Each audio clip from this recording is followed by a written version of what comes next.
Hey guys, alright? Welcome everyone. We start by following a girl named Sawyer, a college student. While she was running, she receives a call for an interview she had been waiting for a long time. She's very happy about this opportunity, but it requires her to travel to Washington, which is quite far from her home. Also, a family celebration was approaching, where all relatives gather to celebrate together. Sawyer prepares for the interview and then sets out for Washington without telling anyone because she plans to return soon and surprise everyone. On the road she needs to take, there was heavy traffic due to an extended holiday. She decides to take another route, and her GPS recalculates the new path. As she progresses, the road seems to be surrounded by dense woods, and unfortunately, she discovers that this new route is closed. She checks her GPS again and decides to find another entrance further ahead. As she advances, the path becomes increasingly eerie, to the point where in some stretches, it seems like there's no asphalt left. The GPS voice keeps insisting on making a U-turn, but she continues in the direction of the road she saw earlier. Sawyer arrives at the entrance she saw, but not entirely sure. She waits for the GPS to recalculate the route to that road. However, it fails to do so. She decides to turn back and use a conventional map. What she doesn't realize is that she has been spotted by two suspicious figures who were digging or covering a hole in the woods and are wondering if they were seen. Sawyer returns to her car to check the map, but instead of doing it inside the car, she gets out and examines it by placing it on the hood. At this point, a car stops in front of hers while she's still studying the map. Two men get out, making her increasingly uneasy, and it's clear that they are the same individuals who were in the woods wondering if they were seen. Initially, they talk to her politely, but soon their behavior starts to change, making the situation increasingly tense for Sawyer. Eventually, they start behaving aggressively towards Sawyer, and she kicks one of them, but the other one grabs her. Sawyer notices a knife on the belt of the man holding her, so she grabs it and injures the man who wouldn't let her go. She also manages to push him back along with her, freeing herself. When the other man recovers from the kick he received, he only gets another one, this time in the face. Sawyer manages to break free from the big guy, but before she can get away from him, he injures her leg with the knife. Nevertheless, she manages to escape, and they immediately run after her, determined to catch her at any cost. Sawyer runs for her life and manages to lose them, but now she's lost in the forest. Due to her injured leg, she quickly becomes tired, and thirst sets in. Luckily, she reaches a stream and can drink water, but soon night falls. She then tries to motivate herself, telling herself that everything will be fine, and remembers her missed interview. The next day, a local county sheriff named James receives a call from the police station informing him of an abandoned car on Highway 250 and asks him to investigate. He goes there and notices blood on the ground, finding it very strange.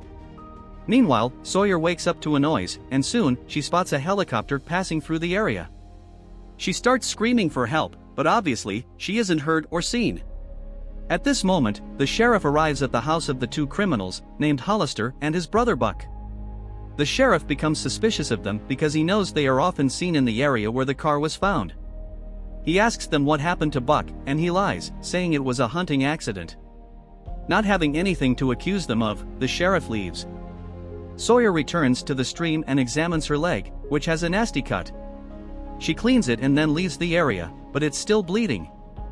Further ahead, she tries to stop the bleeding using her socks and tries to believe that someone will find her abandoned car on the road and come looking for her.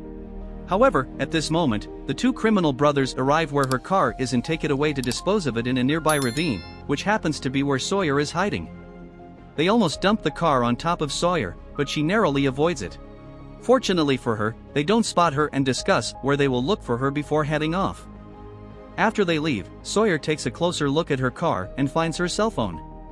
It's damaged, with a broken screen, but it still works. She notices several missed calls from her mother. Meanwhile, the criminals, who hadn't gone far, see the bloodstains on the ground and deduce that she's nearby. They follow the blood trails and realize they lead back to where they dumped the car. Sawyer, at this moment, is trying to get her cell phone to pick up a signal, luckily not being close to the car when they return to it. They continue following the tracks while Sawyer is getting close to the stream again, still trying to get her cell phone to pick up a signal. She crosses the stream, and on the other side, she begins to send messages to her mother. Unfortunately, her cell phone's battery dies, and in desperation, she starts crying. Moments later, Sawyer continues to flee and arrives near the debris of a house. She's dizzy and eventually collapses. Soon, a man approaches, showing concern for finding her alone, and Sawyer faints. When she wakes up, she finds herself in a house with her wound cared for. Suspicious of her surroundings, she attempts to leave, but the house is locked. Sawyer takes a look around the house and realizes the owner is approaching. She grabs a screwdriver, preparing to confront her helper when he enters. The man is named Lowell. Sawyer throws caustic soda on his face and tries to escape, but her body is weak, and she falls, losing consciousness again. Police officer Nick arrives at the police station and notices the brothers Buck and Hollister leaving the scene. He enters and questions the sheriff about the case of the abandoned car, but the sheriff says there's nothing to worry about. Nick insists on how strange it is for a car like that to be abandoned, but the sheriff tells him one last time to relax and assumes the car probably ran out of gas. Unsatisfied, Nick asks to call the owner, and the sheriff finally agrees. The next day, Sawyer wakes up and receives a meal from Lowell. She realizes he has tied her up, and she tells him she needs to go to the hospital and the police. However, he refuses to release her. Sawyer eats and drinks water, then talks to Lowell, explaining that she got lost on her way to her destination, and two men attacked her. Lowell becomes suspicious of who they might be and, looking out the window, notices they are coming after her. Not knowing who they are, she shouts for help, but Lowell silences her and assures her that he will help her. When the brothers arrive, Lowell goes to talk to them, and we find out they are cousins. Hollister questions him about a young woman, mentioning that the sheriff is suspicious of them, and they ask to take a look. Meanwhile, Sawyer tries to reach a pair of pliers to free herself. Outside, things become suspicious as Hollister and Buck realize that their cousin didn't greet them as usual. Sawyer manages to grab the caustic soda and pours it on the rope, hoping it will corrode and break. It starts to work. Lowell makes up an excuse, claiming there was a gas accident inside his house, but the suspicious brothers insist on entering anyway. Buck goes inside and, upon inspection, realizes that there's no one there. Hollister enters next to get a drink, and Lowell discreetly hides the traces left by Sawyer. Then we see that she is outside and escapes to where she was found by Lowell. Arriving there, she enters, but Lowell arrives and calls her to return. In the meantime, the police commander talks to the sheriff about some cases, including the case of the abandoned car. Soon, Nick mentions that the car belongs to a couple who handed it over to their daughter, but no one knows where she has been for a few days. The commander, unhappy with the sheriff's attitude, tells him that, due to the holiday, he won't call in all the police resources to search for her, hoping that the sheriff will solve the case and find the young woman. Otherwise, he will send everything at his disposal to locate her. It's evident that the sheriff isn't pleased with this. At night, in Lowell's house, he and Sawyer have a meal together, talk for a bit, and Lowell expresses his amazement at how Sawyer managed to work with the ropes. She questions him about wanting to help her but keeping her locked up. He explains that he can't let her go because he doesn't have a car, and the nearest town is 20 miles away. If they were to walk, there's a big risk of being seen and handed over to Hollister. To gain more of her trust, he unties her hands, saying that his cousins will be traveling and will leave the car at their mother's house, and he'll borrow it. Elsewhere, Hollister is loading up the car when he is surprised by the sheriff, who punches his injured nose. The sheriff inquires about a young woman because the state police will be coming if they don't have answers about the girl's disappearance. He also mentions that if they had done things right, the girl's body would have already turned up in another town. Hollister justifies himself and speculates that the young woman is probably dead due to the cold in the area. He says he will look for her tomorrow when he goes to drop off supplies for Lowell. The sheriff, who is involved in illegal activities, asks about the product's deadline, and Lowell says everything will be ready by the end of the week. The next day at Lowell's house, Sawyer agrees to Lowell's plan of waiting until the weekend. He asks her to hide because his cousins are coming, and moments later, we see that they brought more supplies and didn't suspect Lowell. He then goes to fetch Sawyer, who was by the stream. She still seems uneasy about waiting so long to be safe and considers running away. Lowell points her in the direction of nearby towns, but if she chooses to stay, she could help him. At the police station, Nick continues to focus on the case of the missing young woman. However, the sheriff tells him to go home because it's a holiday. As Nick is about to enter his car, he realizes he forgot something and returns to the office. Inside, he overhears the sheriff talking to Hollister about finding the girl's body quickly, as closing the case would secure his retirement.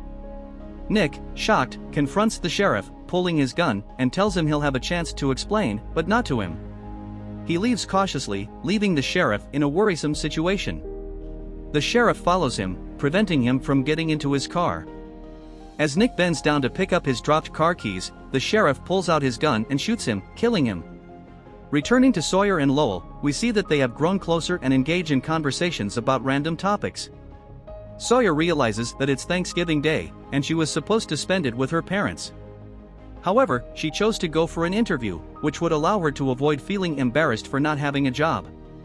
Unfortunately, this situation has unfolded, and she laments her decision.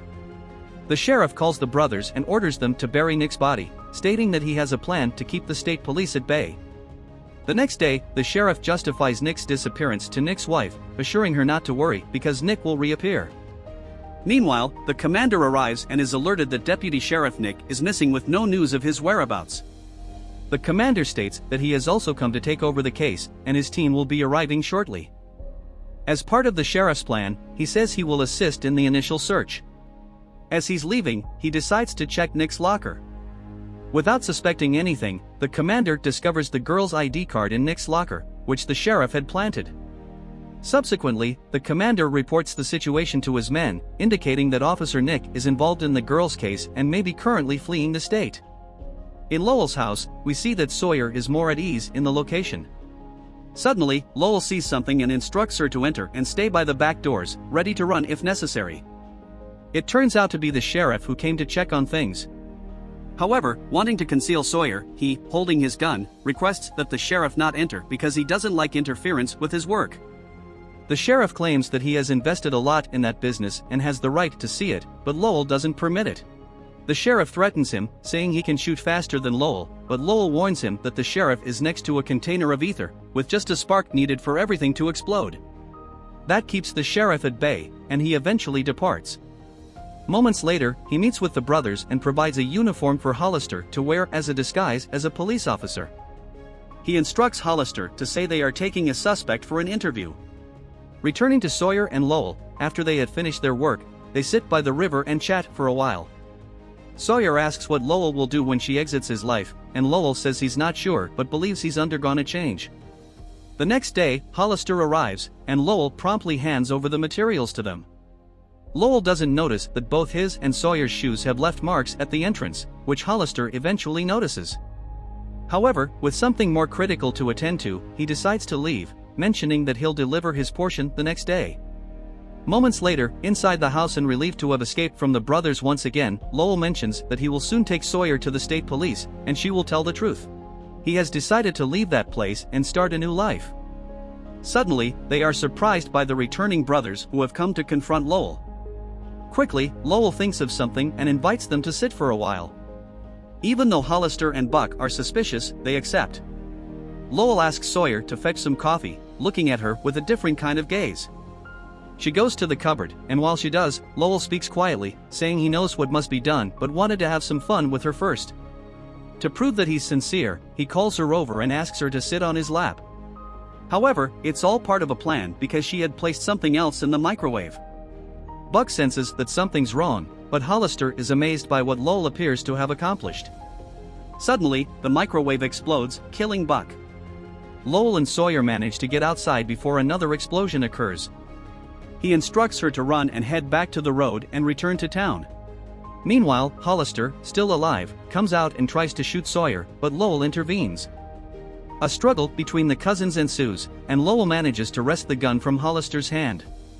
However, he doesn't realize that the sheriff has arrived from behind, and he is shot dead without a chance. Sawyer hears the shots but doesn't give up and continues to run. The sheriff instructs Hollister to pursue the young woman and reminds him to take his weapon. Hollister realizes that the sheriff has terminated their partnership and decides to kill him. Hollister says he can't do that, but the sheriff doesn't care and shoots him. Sawyer continues to run for her life and manages to reach the road. She is then saved by the sheriff, but she doesn't suspect that he is the villain behind all her suffering. The sheriff questions her about the guys and asks if she remembers who the third one was. He also asks if she remembers the voice of the third guy, She, suspicious, says no.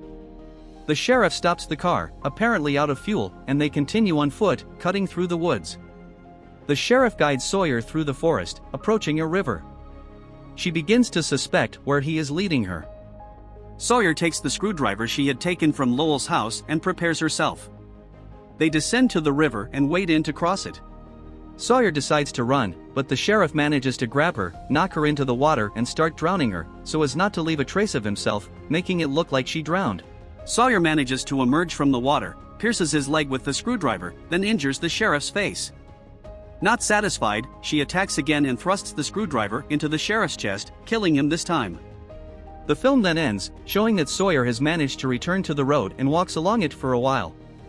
Moments later, the commander's patrol arrives and saves her, finally ending the nightmare.